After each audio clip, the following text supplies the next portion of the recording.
ametupa, ametujalia kwa uwezo wake na nguvu zake.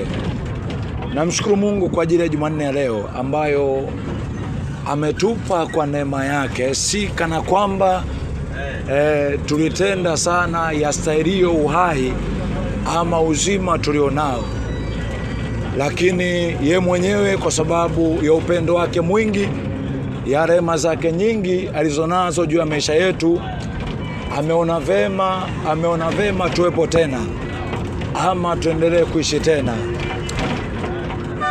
si kwa matendo yetu wala si kwa maisha yetu, si kwa kuwa tuna uwezo mzuri wa kula mpangilio mzuri wa chakula. Basi huenda kama ni hivyo, basi huenda hata wale ambao walikufa, walipoteza maisha yao, huenda nao wasingelikufa kabisa. Lakini pamoja na hayo, Mungu ameona vema, ameona vizuri mimi na wewe tuwepo siku ya leo. Na nasemaga mara kadhaa, maeneo kadhaa, kwamba hakuna kitu ambacho Mungu anakifanya kwa bahati mbaya, lakini kila jambo ama kila tendo ambalo Mungu analifanya kwenye maisha ya mtu, analifanya kwa ajili ya makusudi yake mazuri, ili yaweze kuleta faida, si kwake yeye, lakini yaweze kuleta faida kwenye maisha yetu.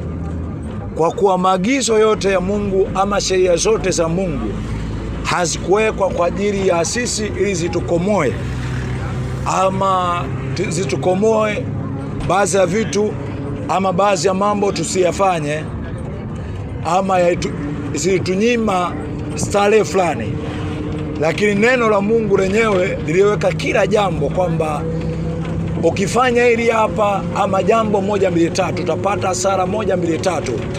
Ukifanya jambo 1 2 3 utapata faida 1 2 3. Kwa maana yake lenyewe lilituambia, linatufundisha cha kufanya na linatufundisha juu ya yale ambayo hatutaki tuyafanye. Kwa kuwa maandiko nasema kwamba hakuna jipya chini ya jua, bali yote yanayofanyika sasa yaliwahi kufanyika huko nyuma. Kuna watu ambao walifanya mambo kama hayo, walifanya vitu kama hivyo, lakini miisho yao ilikuwa sawa na matendo yao ama maisha yao vile ambavyo walikuwa kiishi. Maana yake kama walifanya mabaya, basi mwisho wa maisha yao ulikuwa sawa na ubaya walioufanya. Maana yake kama walifanya mema, basi miisho yao ilikuwa sawa na mema waliokuwa wanayafanya ama waliokuwa wanayatenda kwa namna moja ama nyingine. Lakini